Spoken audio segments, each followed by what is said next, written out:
everybody, welcome back to the K2 and Online Paddle School. We are back here on YouTube, and this week we're looking at the different grips that are on the top of canoe paddles, and we're also breaking down how to hold the top hand with some different variations that you can go through on how to use your top hand through the stroke. This video coincides excellently with our previous video about getting force on the power face of the blade, as well as the video talking about not worrying about blade angles so much. Those videos, again, discussing getting force on this side of the paddle and not worrying about the position of the paddle here. When we open up our concept of how to use the tool, we now open up our ability to push into this handle as we go through strokes, which is also going to dictate how we hold it with our top hand. If you are thinking of the stroke incorrectly, then you will never wield your top hand properly, right? So these videos help define these ideas, and then this video helps us understand how we can push into this handle more effectively with our hand position specifically. As a coach, I am always learning, I am always watching, and I am always trying to gather new information. So here in 2025, they just did V1 Worlds, which is a long distance race in a Va'a canoe. The first place winner for the men's open is from Tahiti. And so I'm watching video of him paddling, and the first thing that sticks out is, wow, his top hand is in a really goofy looking position. So I do my due diligence. I'm looking at a bunch of different videos, a lot of different pictures, and I'm trying to figure out why exactly is his hand positioned in this way.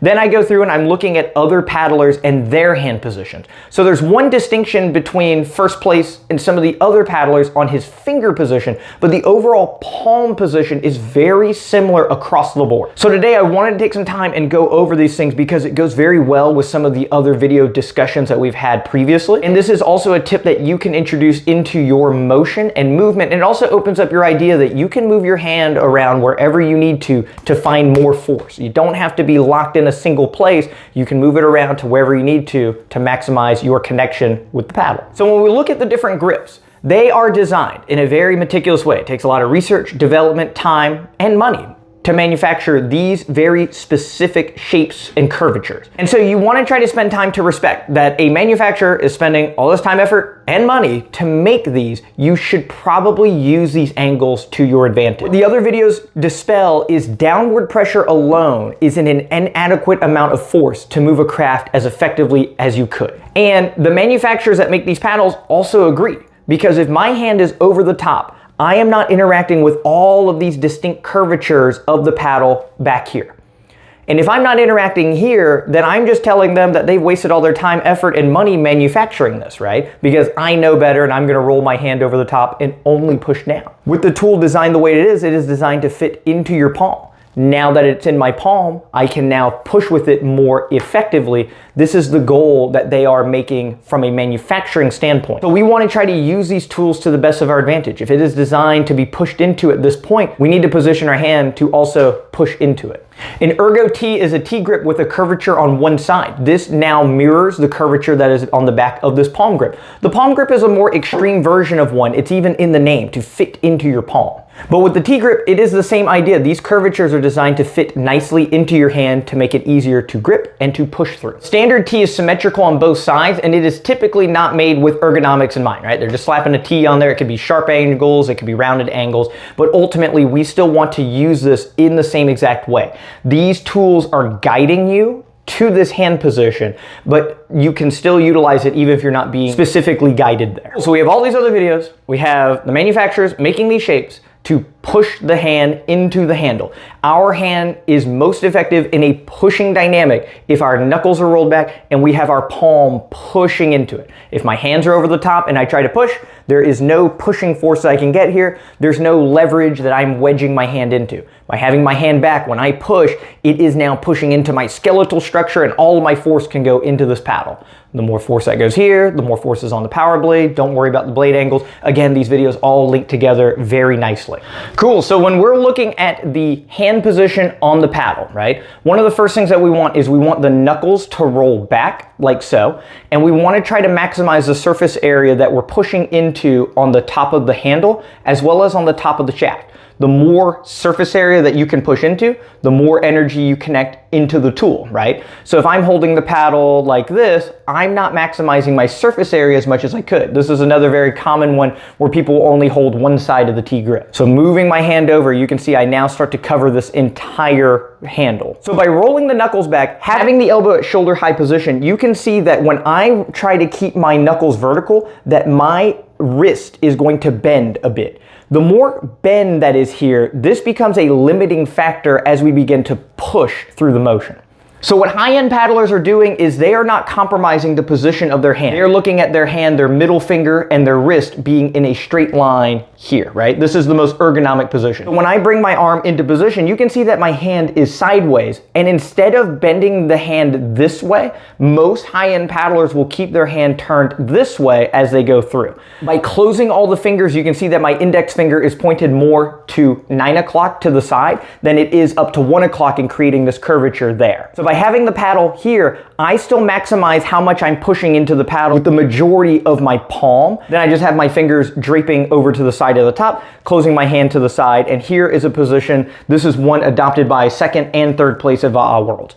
Most paddlers that you see in high-end canoe racing are gonna have their hands a little bit more sideways than vertical. So that's the first tip, is just move your hand around to the side more until you can find this comfort in your wrist, but not compromising your pushing ability, right? So my ability to push with a sideways hand is the exact same because I'm covering the same amount of surface area here as I would by being here, but this is a much more compromising pushing position in this direction. So again, world champion Va'a racer, looking at their hand position. So holding the hand to the side and turning it so much to the side that the fingers actually split on the top and the bottom of the T-grip, and the thumb position goes all over the place. There's times where it's a little further down, there's times where it's tucked in here, there's other times where it's just hanging out here. But overall, the thumb itself isn't that important in its positioning. It is the knuckle pushing into the top of the handle here, and then the fingers gripping the side of the T-grip there. So traditionally, when paddlers have it to the side, it would look something like this. If you continue to go down just a little bit more, you now start to cover different parts of the paddle. So I've paddled with my hand in this position for a little bit now, and there is a ton of pushing potential, right? The way that you're pushing into the middle of your palm, as well as pushing into the bottom part of your wrist, is just a very nice supreme control of the paddle. Having the fingers splitting here gives you a lot of control over the paddle.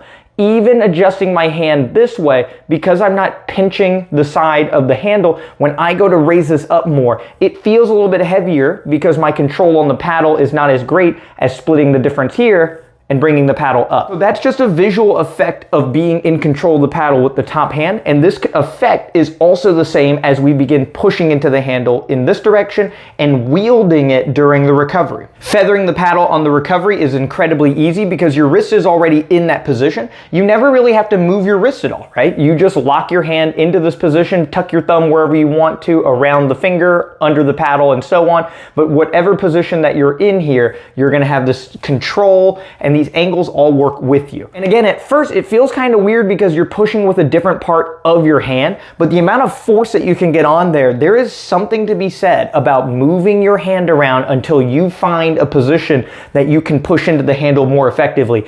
Even if you have to move your fingers out of the way to make better spacing for your palm, it can lead you to the highest level of paddling. If we get too caught up in our hand position being this way or this way because it needs to be orthodox, or I was taught that in the past, just be a little bit more fluid and open-minded with your hand position. Keep moving this around, keep moving your fingers around until you can find the supreme control of the paddle and push into it more effectively. Excellent, thank you guys so much for checking out the video. If you need more in-depth help, in-depth guides, check out the K2NOnlinePaddleSchool.com today. We have over 300 videos on the website. You get to work directly with a coach. We can do video reviews. I'll write you up training plans. We can go through drills together. There are all kinds of different things to make sure that you are learning effectively. Putting the concepts together, putting the concepts into practice, these are the tools that you need to go faster. A big shout out to all of our YouTube members here. It is $2.99 a month to sign up for the YouTube membership right here on YouTube. You get to see these videos about a full month early. If you would like me to come to your area to do camps,